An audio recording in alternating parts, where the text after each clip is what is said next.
Coming up on Magical Medical Tour with my co-host, Dr. Glenn Woolman, and special guest, Margaret Moore, executive coach and trainer, also the founder of Wellness Coaches. How can a wellness coach help you prepare for your journey in this life? Do you value a healthy life as you age? Do you avoid situations that could alter your life? This and more coming up next here on YHTV.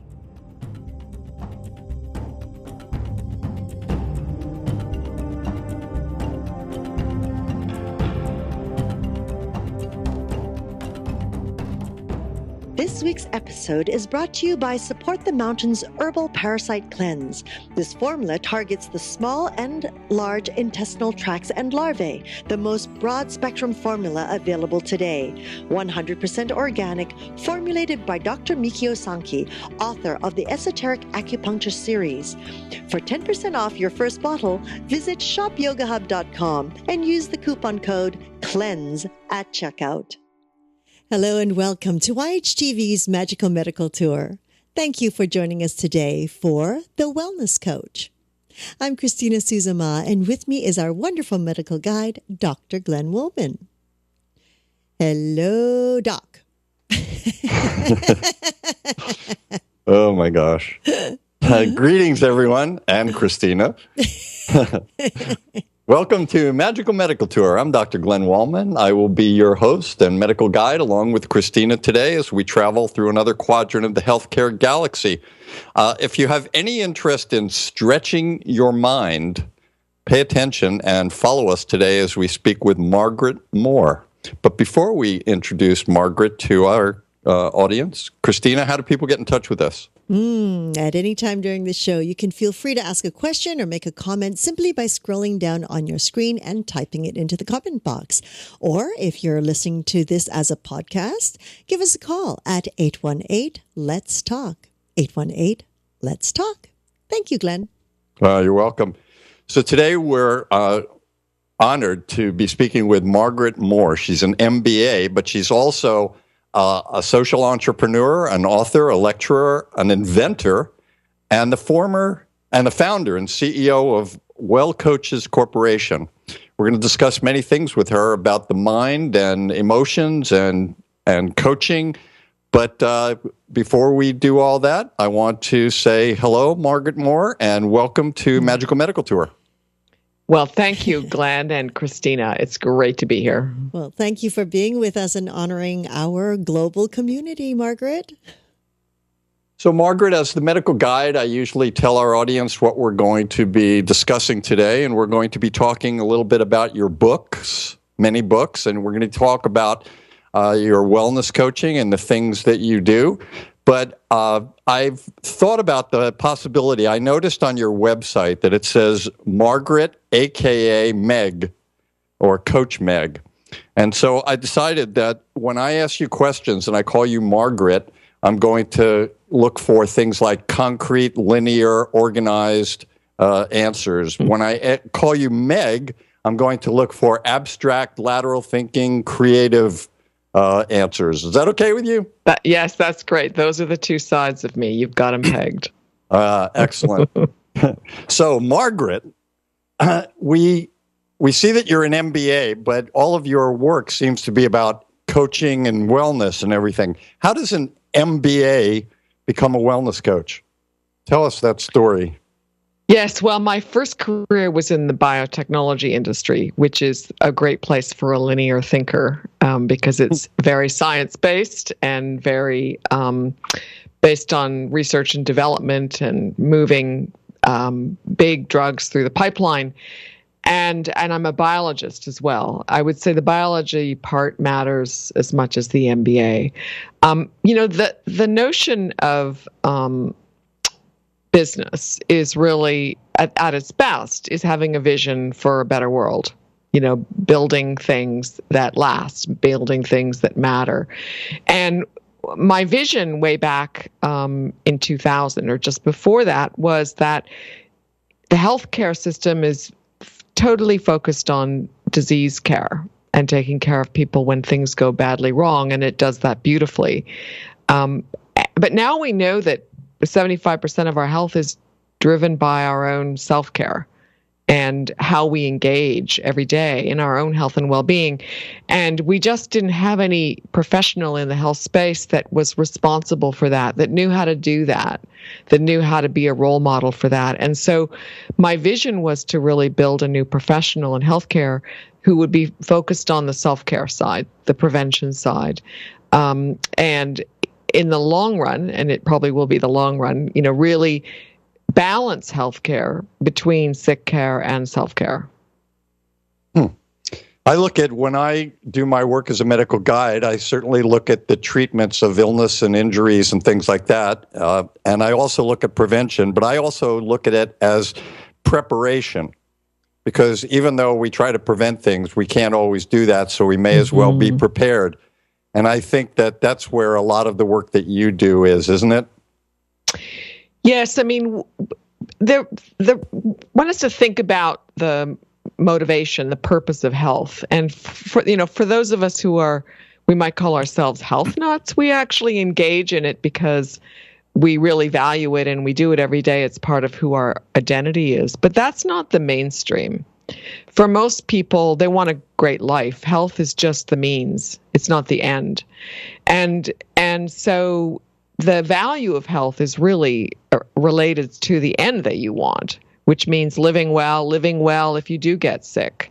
And so we have to help people frame their health in that larger context of their lives for them to really value it and then get prepared or to prevent as well. It seems like the value of health only comes when someone's sick or injured. So is that what you try to do, to get it from a back burner until you're sick or injured into a front burner? Yeah, you have to be careful how you do that, because there's research that shows that after people have heart attacks, even when their doctor says you're going to die if you don't change your life, only 7% of people respond to that. That, the avoidance of death is not a powerful motivator for most people.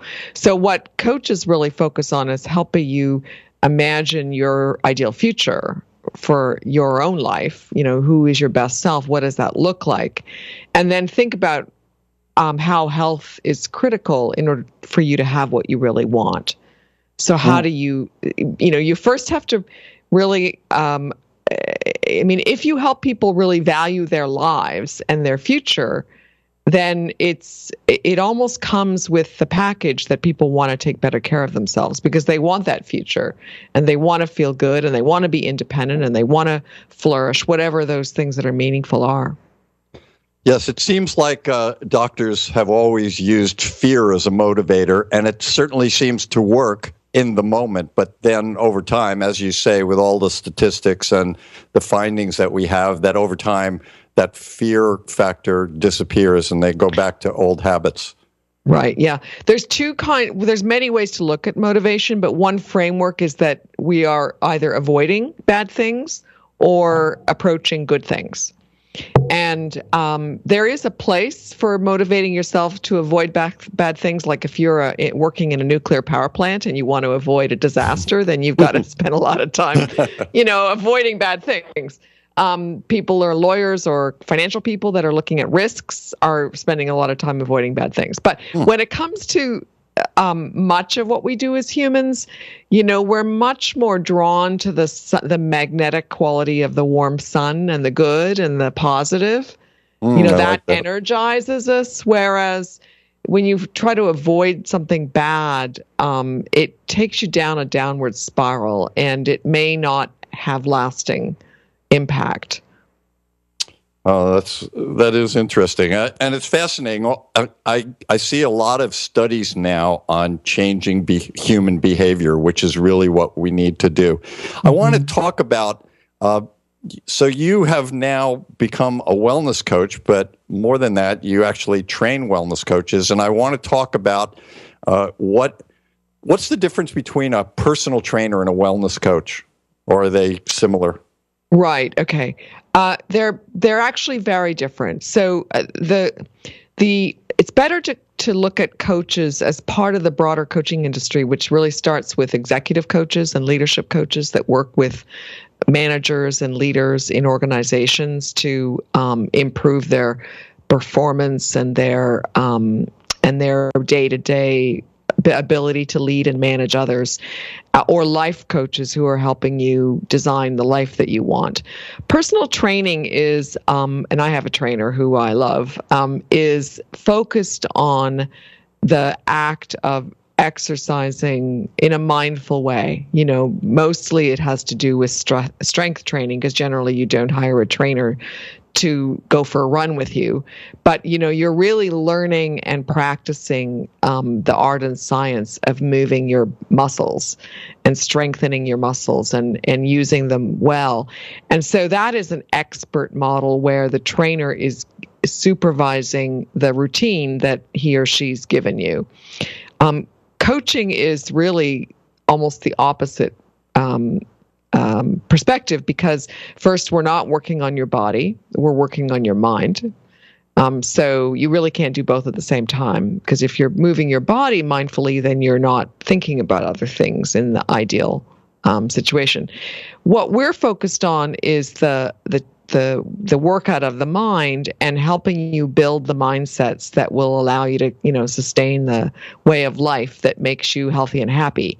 And that's a deep conversation about things that are meaningful to you and things that you're wanting to get better at. And it's a largely a nonlinear conversation done well. It's because you're really helping people create a new way of looking at things. So the way you live today, the sum total of all your habits is the box that you're living in, right? It's the way you are, the way you live your life, the way things are. And when you're in a perspective which is like, I don't have any time to exercise, or there's no way I could go to bed any earlier, or I just don't have the energy to cook. People are boxed in by those perspectives and unable really to get past them. So we have to kind of get people out of their box, looking for something bigger and more inspiring, really, in terms of where their life is going, and then look at their health in that larger context. So it's a deep, rich, fun, often light conversation about stuff that people don't talk about most of the time. I heard a great phrase the other day. People were talking about getting out of their box, and someone said, why not just expand the box? Yeah. Well, you can do it either way. I mean, it's the same thing, because I love the way the neuroscientists have taught us to think about neuroplasticity. So Alvaro Pascual-Leone, one of my favorite people, is a neurologist at Beth Israel, and he's an expert in neuroplasticity. And what he teaches us is that you can build a millimeter of new neural networks in your brain per day, 1 millimeter. So your box doesn't grow too quickly, right? Right. It grows slowly. So, and it's always, so the networks in your brain are what are underpinning your thinking, your beliefs, your emotions, your behavior, right? That's your software. I think the software analogy works quite well here. So you're basically adding to your software. And done well, you're doing it on a wide basis. So you're integrating your emotions and your thoughts and your behaviors and your memories and your sensations and your intuition. So you're activating all parts of your brain and building the network, in a broad way, so that a year from now, you look at your life completely differently. You just your identity's changed, what you do has changed. So you have really reinvented yourself, but you're now in a larger box. That's true. It's still, I don't know whether we ever get out of our boxes, right. Maybe when we die, but we're always limited by the limits to our consciousness. It seems most people go into a box when they die. No. Well, the body does, the mind doesn't. But that's there you go. A millimeter a day. That's pretty impressive. When I was in medical school, we didn't think that the brain grew at all. True. Yeah, we've made some headway here. Yeah. Yeah, definitely. Was that a pun?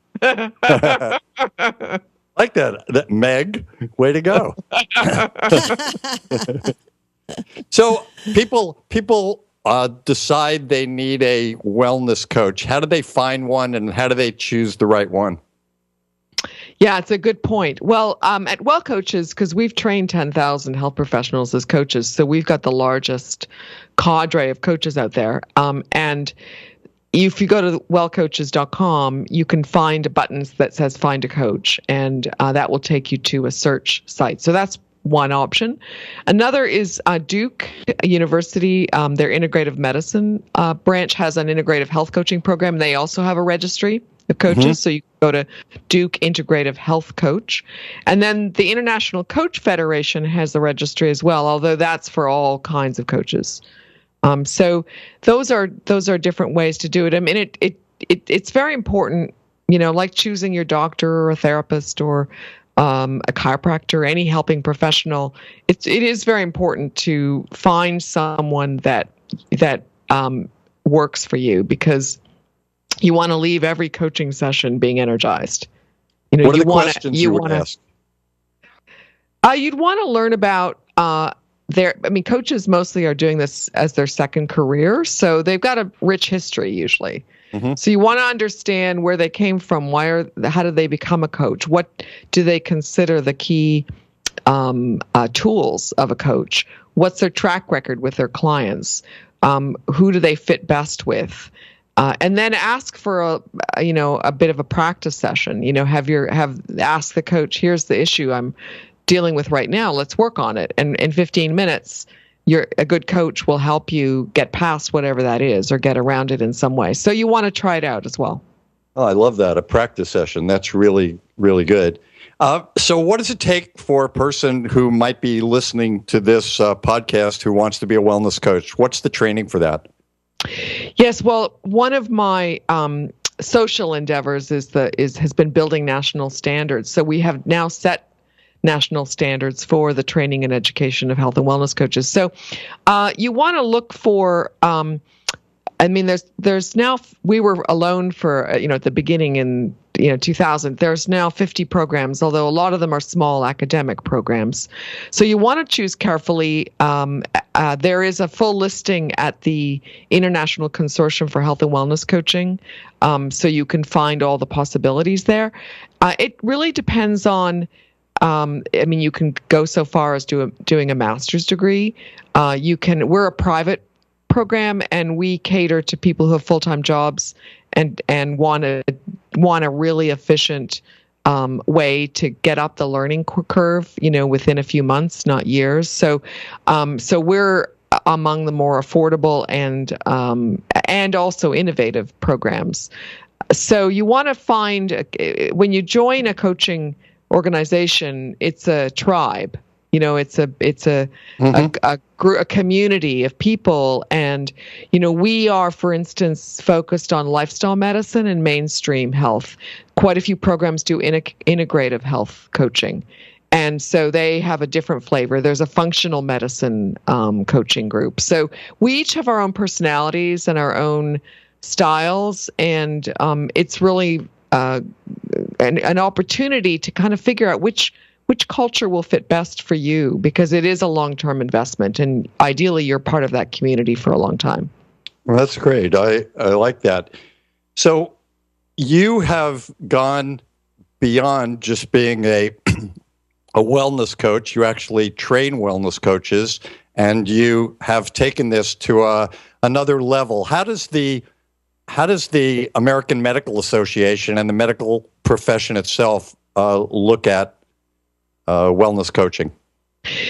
Yeah, so we call it, we've put together health and wellness coaching together so that there isn't two worlds there, the clinician as the health coach and the non-clinician as the wellness coach. So we've unified us all under one umbrella. So the good news here is that this international consortium I was talking about has partnered with the National Board of Medical Examiners. That's that's a collaboration that I spearheaded. The National Board of Medical Examiners is the group that's been delivering physician licensing exams for the last 100 years.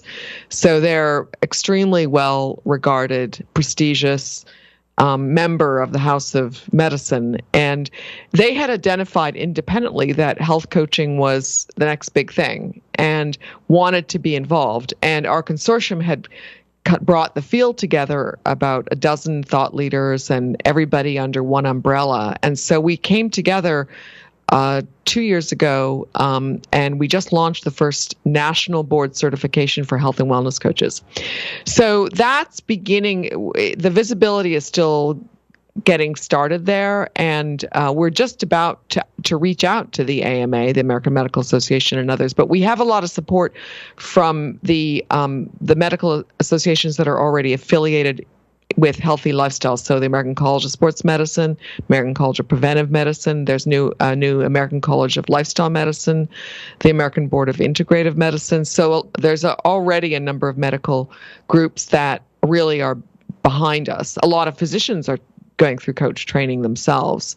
So the next phase really is to build that credibility in both healthcare and the corporate, like employer wellness and community, all those settings across the board. One of my current projects is to find the way to have the wellness coach or health and wellness coach be an added provider to the prevention codes used in primary care, for example, so that a coach could be hired by primary care practice to deliver those codes. So that's one of the next steps that we need to make. Nice. Congratulations on all that. I would imagine that having your MBA helped you organizationally with those kind of skills. Yeah, see, that's right. Because I spent 17 years in a corporate career, in big pharmaceutical companies, vaccines companies, lived in 4 countries. So yeah, I did the corporate thing, and it has come in handy in this round. So Meg, I'm curious. There are lots of people that look at themselves and decide, do I have the ability to become a personal trainer or a wellness coach or something? Mm-hmm. What are the qualifications it takes to be someone who organizes all of this and becomes the trainer of wellness coaches and all of that? I mean, how did I get here in terms of being in that space? What does it require? Yeah, what does it require? In other words, someone may have the qualifications to be a wellness coach, but then they want to take it to a higher level, you. Okay. Yeah. Right. Yeah. I mean, the first, I didn't actually start out to become a coach. I started out to build the field, and found myself having to coach in public in order to show what it was and to make it clear that it was different from other roles and conversations that people have. And what I would say, and I didn't know I had the ability until I did it, but you've really got to love people's stories and have immense amount of curiosity, compassion, in others, and a real open mind. This is a place where judgment doesn't work. You've really got to set aside your own agenda and your own needs and sidle up to people and have a conversation that sparks them to change. And I don't know whether we'll ever find the genetic code that underpins that skill set, but some of us are just naturals. Like when I started, there was no curriculum, so we had to build it intuitively. And it is more of a nonlinear. Coaching's more nonlinear than linear. It is a creative process. It is an open adventure. You don't know where it's going to go. You arrive at every session. I mean, you might have a protocol, but at the end of the day, you don't know where people are going to go. They don't know where they're going to go. So it's a real emergent process. And a lot of people love becoming a coach because they discover their creative side that might have not had a chance to surface. So first is you've just got to you got to love doing it and find some kind of natural intuitive. There's a term we use, and I led a team that created a theory around this a long time ago, but called the intuitive dance of coaching. Coaching is an intuitive dance. And now we've got the neuroscience coordinates for intuition. We know that the default region of the brain and other regions are nonlinear. And so now it's not this woo-woo thing. There are parts of the brain that are really good at nonlinear intuitive processes. The heart of coaching is an intuitive process. And so you have to really unlock your own intuition. And then And then you've got to be able to get above all that, kind of using meta-awareness and to see what you're doing to be able to teach it. So you can do it and not be able to teach it because you're in an emergent situation. But then you also have to have some ability to synthesize and see the patterns and be able to see what you did and why you did it to be able to teach it. So you have to be able to do it, and then you've got to be able to sort of deconstruct what you're doing as well. And that's really how I got where I am, because I did it, and then I would, I learned from the theory. I went back to the theory. I talked to the gurus in the major theories, and then you begin to see, okay, well, that's what I did with that question, which was intuitive. I wasn't thinking about why I was going that direction when I went that direction. But when I look back on it later, oh yeah, that really makes sense, because in that moment, this person needed more of that or more of this. So it's this interplay between intuition and the intellectual sort of pattern finding. And if you can operate in those two ways, you then can begin to teach it, because you can then, that's the difference between having a theory and not having a theory. The theory gives you the framework, right? So that then you have some way, some ability to show people what the framework is, so that then they become then they use your handrails, and then eventually they become intuitive and it becomes natural. I think that was a great answer. Christina, I know that when you hear things like intuitive, that excites you and you start bouncing. Any thoughts on that? Yeah, I mean, of course, as usual, so many questions. So, Margaret, what I'm hearing is if, for example, if I were to come and say, I would like to learn to be a wellness coach, there really isn't parameters for a prerequisite in doing this? Oh, okay. Well, so let's just talk about that, because there are two different ways to look at this. And this is up in the air. So at Well Coaches, we require for our Well Coaches certification, and we use the trade name Well Coach, we require that you have some health background. And there's 4 different paths to that, whether it's a degree in a related area or a clinical license, or in the fitness arena that doesn't have national standards, a degree plus a reputable fitness certification. So we have requirements, but we did not set those requirements on the national level. Partly because it's hard to know where to draw the line. You got everybody wanting, I'm a dental assistant, I'm an emergency medical tech. A lot of people are close to healthcare, but and not a lot of health professions have a lot of training and education in living in well-being, right? So even if you have a nursing background or whatever, you're still missing that. So we did not set a requirement for health background. However, what we're going to find out over time is whether that background impacts outcomes. So if I had to guess, I think that you do need to have some health sciences background just to avoid doing something that would be harmful. You need to understand the scope of practice. You need to stay out of the way of the medical prescriptions. There's some really important, you need to know when someone needs therapy. There's some things that you get from some training in health sciences that you won't just know off the street. So I do think it's important. But when it comes to your coaching ability, the non-health professionals that for whom this is a second career, like me, often are naturals and have a better understanding of the world people live in than the folks who've lived in the clinical, disease focus of healthcare. So you're not necessarily naturally a better coach because you live in healthcare. You, in fact, might be prone to focus on what's wrong with people and to tell people what to do. Whereas if you've worked in other backgrounds, you might be more open. So I think that the qualities of a coach are probably independent of your background. And you need to have some health background just to make sure you're not taking risks and you're not putting people into a place of harm. But other than that, there's being a coach is, it's something that you've got to love to do well. And it is really, it's the ability to step out of the way and facilitate someone else's growth. I mean, I'm kind of, if the other person, if your client is the one that needs to grow their brains, then the change has to happen in their minds, not ours.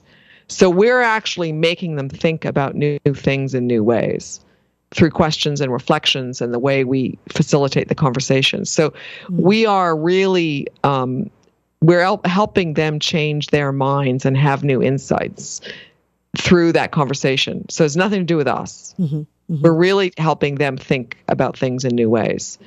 And that's a very creative enterprise. And you get to, eventually you get a sense for what people are missing and where you need to go, where the growth edge is, where are they stuck, and how do you get them past that?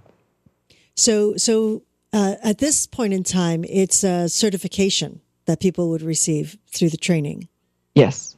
Yeah. I see. Yeah. And it's a dual certification because the program you go through will give you a certification, and then the national board certification is the second step. I see. Very nice. And so most of the coaching is done one-on-one, or are there group sessions as well in the means of both? Let's just say if you're a coach, do you do only one-on-one personal coaching, or can you do a group coaching? Coaches do both. Now, we haven't in the national standards embedded group coaching competencies yet, so that still does need to be codified. But most coaches find themselves in situations where they're doing both. They're both doing in-person and group. And it's really important that coaches can facilitate groups. They are often teaching classes as well. They're not just coaches. So usually coaches have a combination of things they do, teaching, coaching, group coaching, so that they have, some diversity in their work lives. Lovely. And now you say you have 10,000 strong? Yeah, so Well Coaches is, over 10,000 health professionals trained. Now, roughly half of those don't become coaches. So a lot of folks go through coach training because they use it in their work lives, or they, many people say that the training itself has made them a better parent, made them a better spouse, a teacher. So these are general skills. When you can help someone else grow, those skills apply everywhere. So not everybody wants to become a coach, or they may want to do it later, when they're retired and doing their business from Bermuda or Barbados or where they that sounds great to me. Live. Wow, thank you. Margaret, you're a student of biology, neuroscience, psychology, and human nature. And in your books, you talk a lot about mind. So the first thing I want to ask you is, what is mind? Well, should I have said Meg? Well, I'll make sure they're integrated here. Excellent. Thank you. I figured that would have to happen. Well, here, this is how I think about it. If you know Dan Siegel, he's the only one that has ventured a definition of the mind that I've seen that is well thought through, and I've got a sort of simpler version, which is I think the mind is an energy field, that made up of a energy form that we don't have the tools to measure at the moment. We haven't got there. I mean, you think about the energy of an emotion, the energy of your motivation. It's clearly energy, and there's a lot of different kinds of it. Some of it pushes, some of it pulls, So I think it's an energy field that is probably larger than the body. It probably and interconnects with the collective consciousness. And in Dan Siegel's terms, he describes it as emergent and self-organizing. So I can imagine there being this kind of, integration of a soul or whatever a consciousness is when you're born and wherever it goes with, the body, the biological body, and that interaction with, the biology creates who we are. and we have some control over it. However, a lot of who we are, a lot of the energy is below our conscious awareness. And so, being human is really understanding more and more about how your mind works or doesn't work, and how to navigate it. It's not our linear minds are really attached to the idea of controlling things and having a sense of control over who we are and what we do and what we think. But many scientists are showing that that's just not the case, that a lot of what we do is coming from below our conscious awareness, and we rationalize it later. And the way I think about it as a coach is, if you think about the mind, this is a different metaphor, but if you think of it like an iceberg, where a lot of it's submerged, and coaches work right at the waterline, right where you're kind of awakening to, hey, I really want to get to point B in my life, but for some reason it's elusive. I'm not exactly sure. I've tried different things. I just don't quite know how to get there. And so we're helping people kind of navigate that increase in consciousness so that they become they're able to navigate their own mental world better. So, it aligns a lot with the field of mindfulness, which is really about being more awake to how your mind works and how to make it work better. So the other way I think about it, I wrote a blog about this recently in my most recent book, which is a book based on the idea that the mind is multiple, has multiple subpersonalities. My blog was called, Is There a Solar System in the Mind's Sky? Oh, nice. And the way I experience my mind is that there is a solar system. The may not look like one, but the planets are parts of me that are all, I don't know whether they're orbiting or what they're doing, but but they're definitely coming in and out of my conscious awareness. Like one, you get activated by something, you get triggered, and then all of a sudden you feel a surge of anger or fear or something.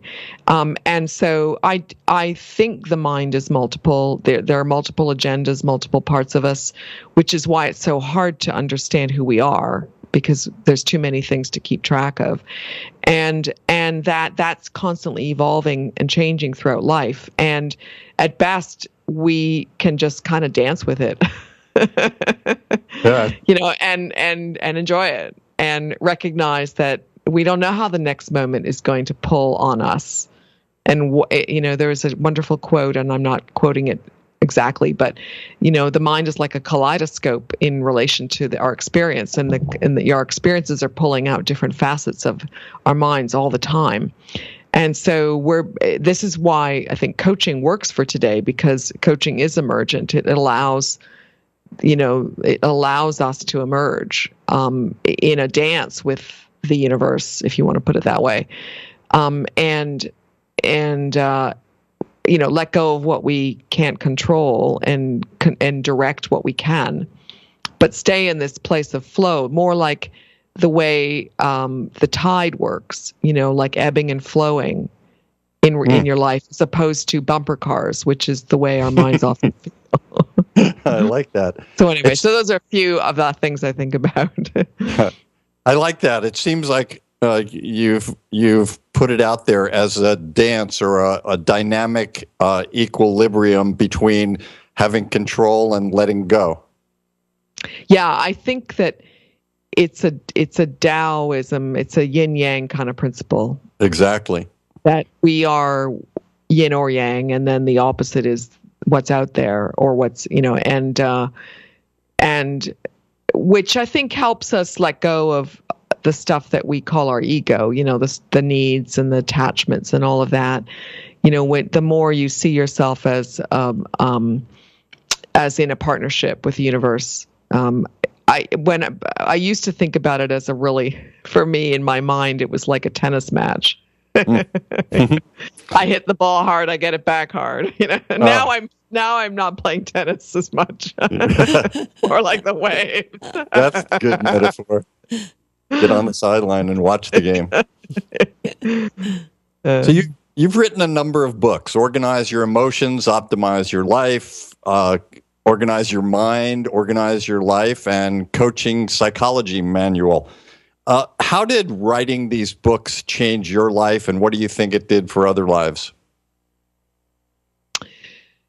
Well, the Coaching Psychology Manual is a rich and succinct distillation of all the theories and practices of coaching that it was 10 of us that worked together for 8 years before the first manual was produced, and then the second version came out 2 years ago. So that's a collective work that is science-based, but it's a rich read. So you really have a sense for what it means to be a coach and how to be a catalyst for other people's growth. So that was kind of the starting point. The Organize Your Mind book was landed in my lap. I was asked to co-author it with with a psychiatrist who's an expert in attention deficit disorder, and it's based on the principles of the organized mind, based on their absence in the disorganized mind of someone that has attention deficits. So it's grounded in the science of attention deficit disorder, and I partnered with the psychiatrist who wrote the science part, and then I talked about how to translate that into self-coaching. And that got me into a whole new world of mapping different brain states. And I have a two-dimensional GPS for the mind now with 14 different brain states that I've worked on with a collaborator, and a whole course on teaching people which state they're using when. And it deconstructs mindfulness into multiple states, because mindfulness is not just one state. There's multiple different multiple things that people conflate into one notion. And so that helped me understand what mindfulness really was, and be clear about what it is, what its different facets are. So meta awareness is different from open awareness, is different from narrow awareness, is different from the absence of mindfulness and mind wandering. And so we mapped all that out. So that's a lot of fun. So if you're really interested in, we teach this to coaches, to understand that you can use multiple brain states in a session. So you're basically using your linear, your nonlinear, your sensory, your intuition, your meta awareness, zooming out, zooming in. So that's a lot of fun. I love playing around with that model. And then the third book, I think really does get at the fundamentals of ultimately the genetics of human thriving. What are the main parts of the human personality or psyche or mind that drive our needs and motivations and strengths and capacities. And I've since mapped the inner family of 9 personalities to Jung's cognitive processes. There are 8 of them, and to Myers-Briggs and Enneagram. And I think there's one system, basically. We all, different models, different personality models are looking at it, looking at different parts of the elephant, so to speak. But there is one. And as a biologist,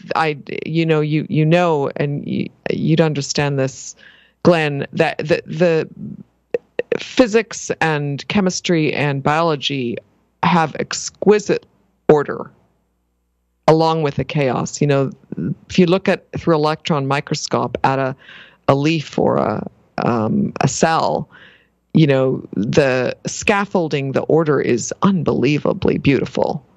And true. I think the mind can't be different than that. It's got to have some kind of structure that is hard to get at. So really this latest work is, I think, the most fundamental work. And if you then can take that model, and all the others I've done before can be fit into it. So coaching is essentially drawing out all of those 9 agendas done well. and using all aspects of our brains done well. So I think that's really the piece where I'm going now, is to better understand that and then teach it, and hopefully not scare people off by the idea that they've got 9 characters in their minds. Yeah, I agree with you. I think it is exquisite. There's no question about it. And I watched one of your talks on the mapping of the mind, and it was a little complex at first, but as you watch it and understand it and get into it more and listen to it a couple of times, it makes a lot of sense. And I really recommend this to everyone to take the opportunity to look at some of that. You have some YouTube videos and I think some TED Talks that explain some of those things. So I would really encourage all of our viewers and listeners to tap into that. It'll give you a lot of insight into how your own mind works and how to improve yourself and stretch your mind. Mm-hmm. You talk about tools to develop and stretch the mind, which we talked about, and change the mind. So I want to talk about those tools, but I'd like to, give me a moment on that. And then I want to talk to you about the 6 aspects of optimal health that I always talk about, and see how you would apply some of those tools to each of those aspects. So are you thinking about tools in terms of coaching oneself or coaching others, or where's your frame here?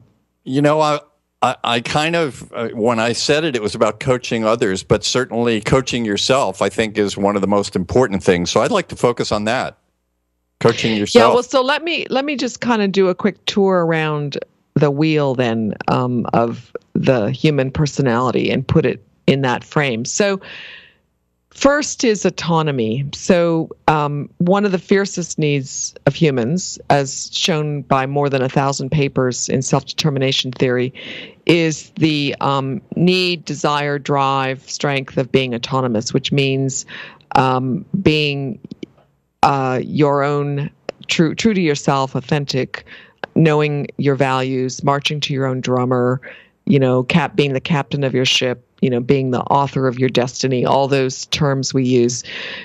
So piloting your own life. And one of the reasons coaching has emerged today is because the science now shows that we have this fierce need for autonomy. And up until now, a lot of what we do has been to take away people's autonomy. So the expert model, telling people what to do, the hierarchical model. So first, getting real clear on what you want, not what other people want for you. Then the next would be the creative piece, which is really the imagination, to imagine the better future that you want, and to really visualize that, because that provides your brain with destination, and it's a lot easier to get there when you're clear on where you want to land, even if it takes your lifetime to get there. It's like setting the compass. It's like setting the direction. And then you've really got to be open for the adventure of change, because you never know what's going to happen once you step out toward some new way of being. And that means you got to be comfortable with being uncomfortable. That if you're growing, you're not comfortable, and that means it's about taking risk. It's about change. So you've got to let go of performing and focus more on learning. And then the next thing is you've really got to, the thing we have to build, what is really the new software in the brain, is the new skills, the new knowledge, the new competence. So life is, in a way, a journey of building more and more competence and more complex software in your brain to do more and more complex things. So that's the habits and practices and goals, all the things that you're doing that allow you to build that wiring. And then it works a lot better when you have support, whether it's a coach that's really in your mind with you, so you've got 2 minds working together in a creative collaboration, or other people that cheer you on, so you're not alone. You've got a support team, and then all the way through this, there needs to be some kind of higher purpose and calling. Like, it's when we do things for reasons beyond ourselves, we are more we persevere more, we persist more. When it's about something bigger than ourselves, it calls us to be our best. It calls us to our higher selves. So, taking the time to just reconnect with the meaning of why this is important every day is also really valuable. And then after that, be creative. Every day is a creative exercise. To create a new life is a creative exercise. And so to do that, you got to let go of try to control things and just see where the process takes you.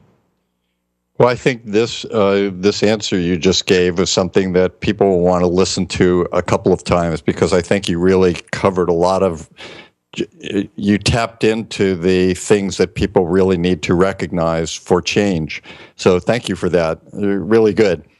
So I want to do an assorted platter here. Most of the people that listen to this show know that I talk about 6 aspects of life that need to be addressed for optimal health. And I'd like to go over each one of those with you, and then maybe, just a quick tip on change or improvement or creativity. You could give each of us a hint for that. So one category is exercise. Well, gosh, when you say it, it makes me realize how the word exercise makes this a small endeavor instead of a really big endeavor. So moving the body is what makes the brain work best.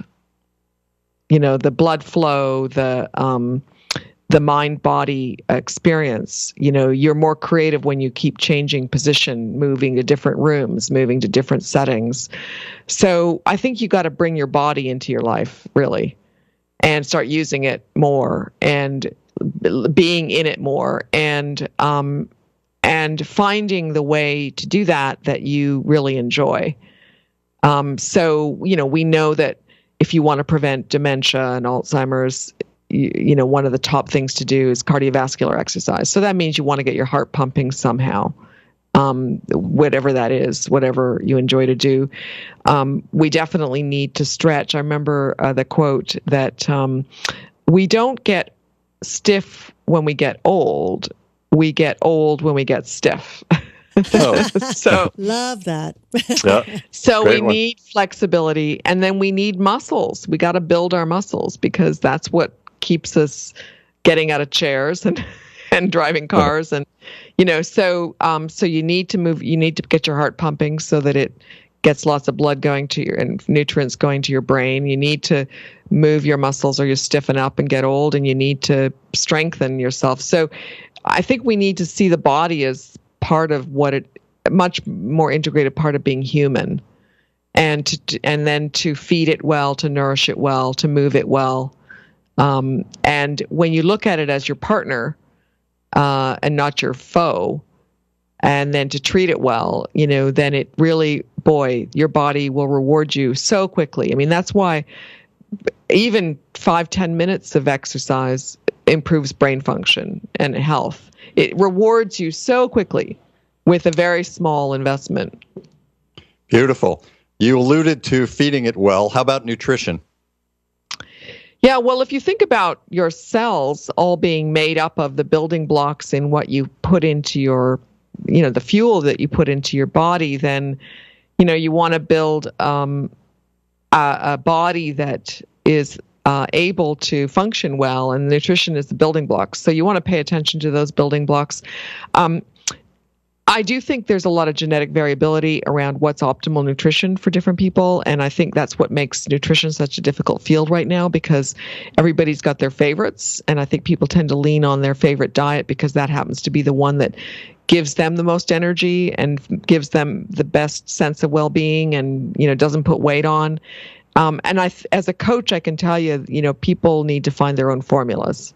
There are some basics. We all want to eat more plants and fruits and veggies. That's great. And eat healthy fats and lean proteins and lots of water and a little bit of wine.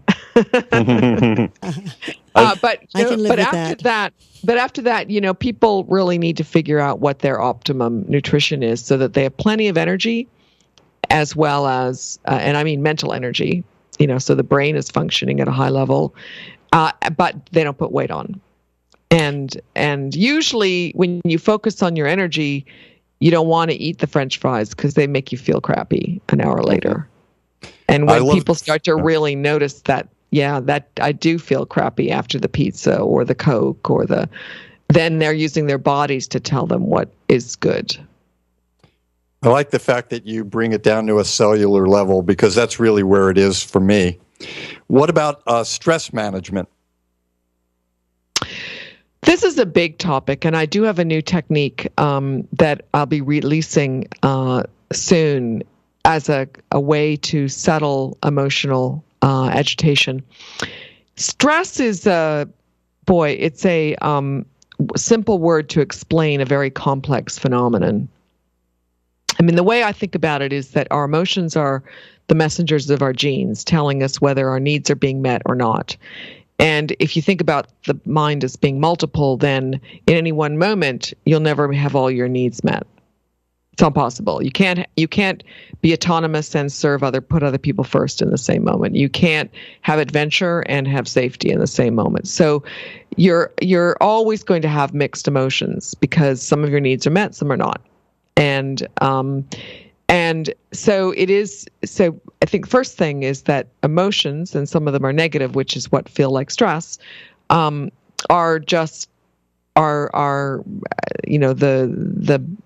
the mind's way or the body's way of telling us that something's not optimal. And so we've got a choice then, that we can, it used to be that the best way to deal with it was to go run.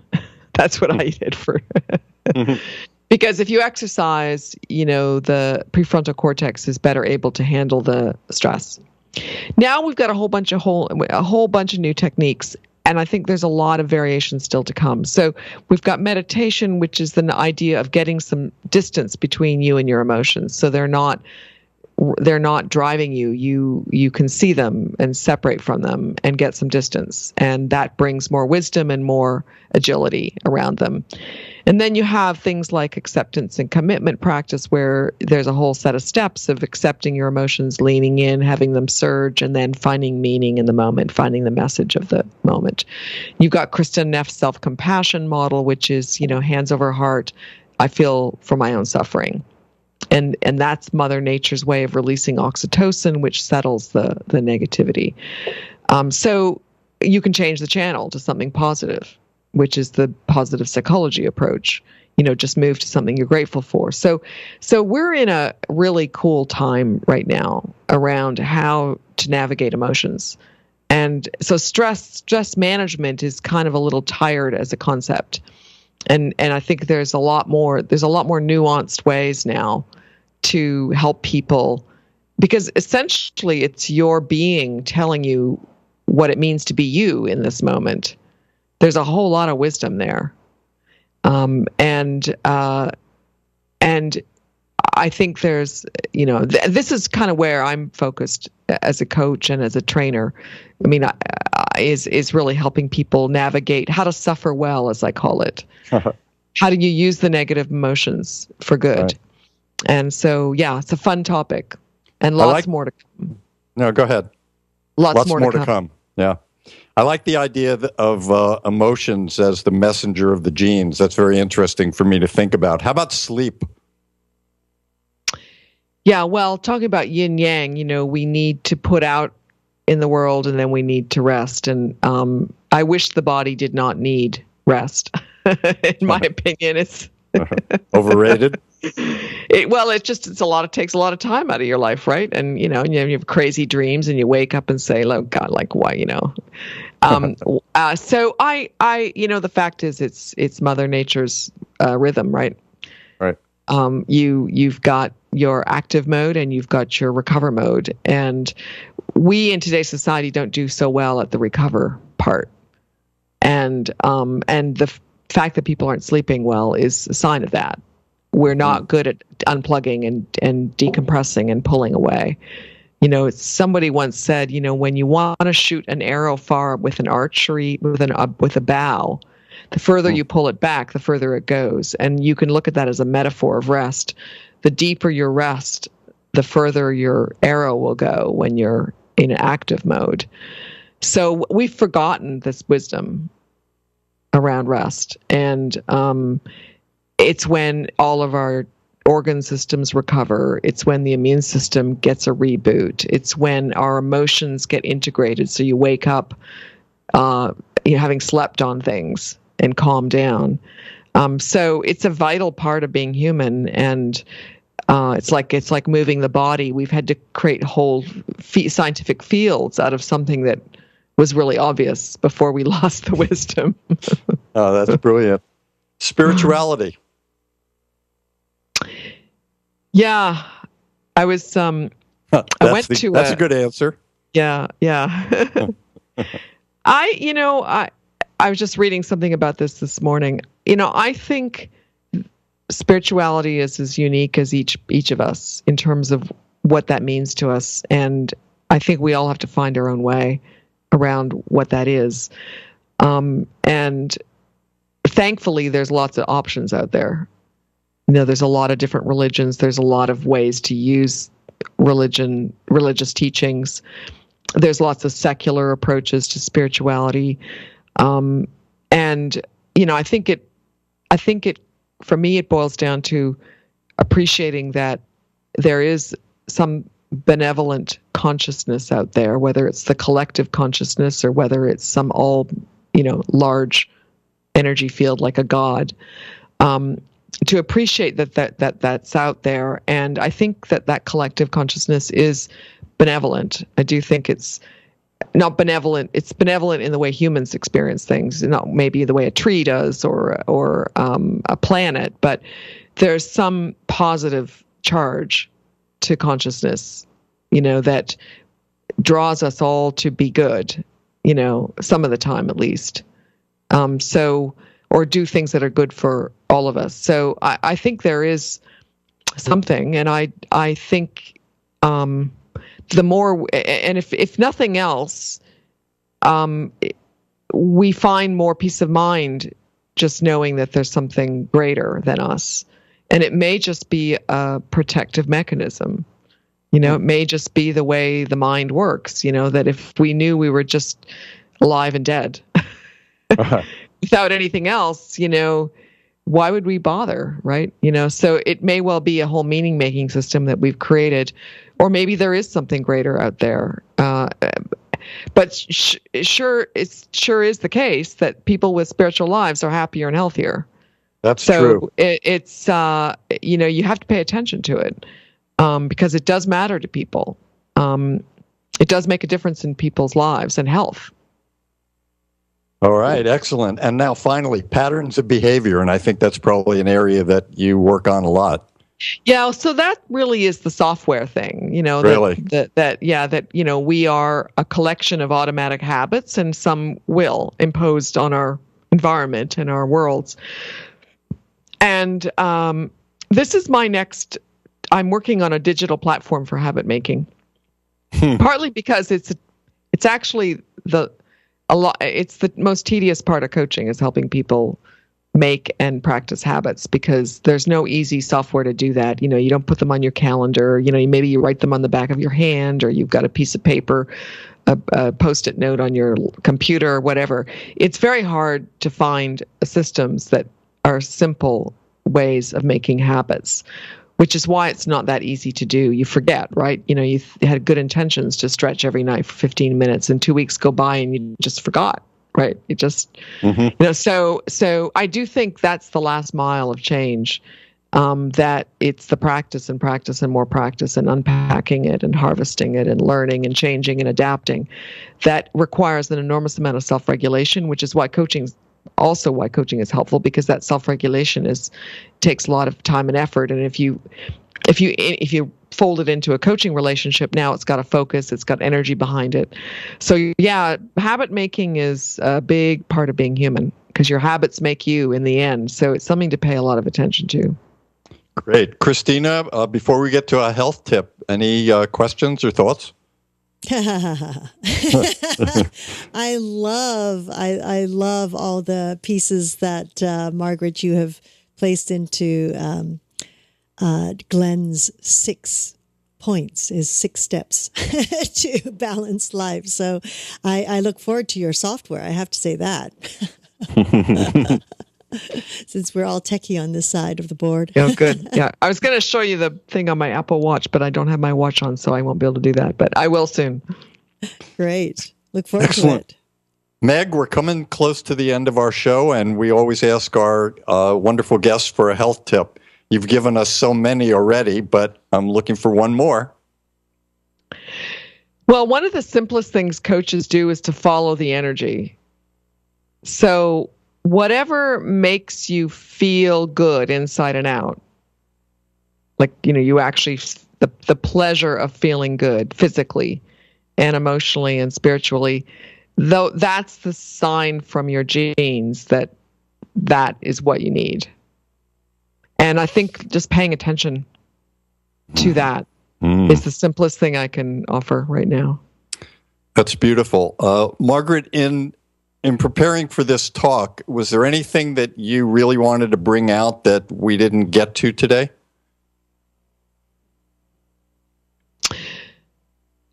Let me just close with the yin-yang notion, which is that the secret to living well is to live well, to do things that really energize us, and to suffer well. And by that, I mean learn from the suffering so that you turn it into living well, which means it's all good. Right. The good and the suffering. Now, I don't, losing a child, there are some horrible kinds of suffering that I don't want to make light of. They do change people forever, and I don't think people recover from some of these big traumas. But for the most part, day to day, to enjoy the good, suffer well, so that it becomes good too. That would be my simplest advice for the moment. That's great. We always can learn from suffering. I'm very grateful to our special guest, Margaret Moore, for sharing her wisdom, expertise, and all of her experiences with us. I'd like to also thank my teachers and healers for keeping me on my journey. Thank you, Yoga Hub, Christina and Segovia, for allowing us to put Magical Medical Tour out for all of our wonderful viewers and listeners around the world. So thank you so much, Margaret. I look forward to getting together again on Magical Medical Tour. And until next time, I wish you all optimal health. Yes, thank you so much, Margaret Moore. You've just enlightened us on so many levels, and we hope to hear and see more of what you are doing in this wonderful world of ours. And of course, thank you so much, Dr. Glenn Woolman, for another great show. And we would like to thank each and every one of you for joining us in this new platform of education and information. We're grateful for your continued support, and we look forward to hearing your feedback on how we can serve you better. You can connect with Dr. Glenn Woolman through his website, glennwoolman.com, where you can learn about his Metaphor Square Breath, or follow him on Twitter. Follow him on Facebook at The Medical Guide. You can connect with Margaret Moore through her website, CoachMeg.com, and through her Facebook, Coach Meg, and Twitter, Coach Meg at Coach Meg. It's wonderful. We hope that this moment on YHTV has supported you or a loved one in some way, and we invite you to take a moment to like us or subscribe to our channel. We're always grateful for any feedback, comments, suggestions. Give us a call at 818-LETS-TALK. 818-LETS-TALK. Until next time, namaste.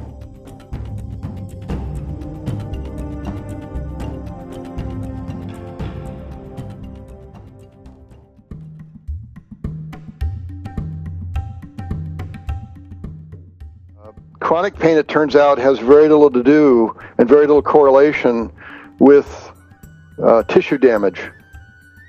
And it has more to do with the brain mishandling the information, either because of some genetic predisposition to pain or some early life predisposition to pain or psychosocial issues